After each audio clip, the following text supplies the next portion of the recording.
ఉజ్జయిని నగరంలో మాధవ అనబడే బ్రాహ్మడుండేవాడు. ఒకరోజు ఆ బ్రాహ్మడి భార్య పక్క ఊరికి పేరెంటానికి వెళ్తూ వాళ్ల పసి పాపను ఆ బ్రాహ్మడికి అప్పచెప్పి వెళ్ళింది. ఇదిలా ఉండగా ఆ రోజు మహారాజుగారు ఆ బ్రాహ్మడిని సభకు రమ్మని కబురు పెట్టారు.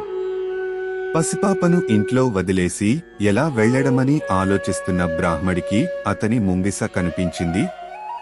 ఈ ముంగిస చాలా ఏళ్లగా నా దగ్గర నా కొడుకులానే పెరుగుతోంది, దీనికి పాపను అప్పచెప్పి వెళ్తాను అనుకుని రజ్యసభ వైపు బయలుదేరాడు. ముంగిస తనను నమ్మి ఈ పనిని అప్పచెప్పినందుకు చాలా గర్వపడింది. వెళ్లి పాప దగ్గరే కూర్చింది. సమయానికి ఒక పామును పాప వైపుకు వెళ్తూ చూసింది. వెంటనే ఆ పామును చంపేసింది. కొంతసేపటికి మాధవ రాజ్యమర్యాదలన్నీ స్వీకరించి రాజు ఇచ్చిన బహుమానాలతో సంతోషంగా ఇంటికి తిరిగి వచ్చాడు. అతన్ని చూడగానే ఆనందంతో ముంగిస అతని దగ్గరకు గబగబా వెళ్ళింది. మాధవ ముంగిస మూతికున్న నెత్తురును చూశాడు. పాపను చంపేసిందని అపోహపడ్డాడు. కోపంగా ఆ ముంగిసను చంపేశాడు. బాధతో ఇంటిలోకెళ్ళాడు.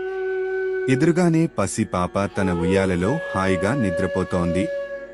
పక్కనే చచ్చి పడున్న పామును చూసి మాధవ అన్ని అర్థం చేసుకున్నాడు. అయ్యో తొందరపడ్డానే అని చాలా పశ్చాత్తాపపడ్డాడు.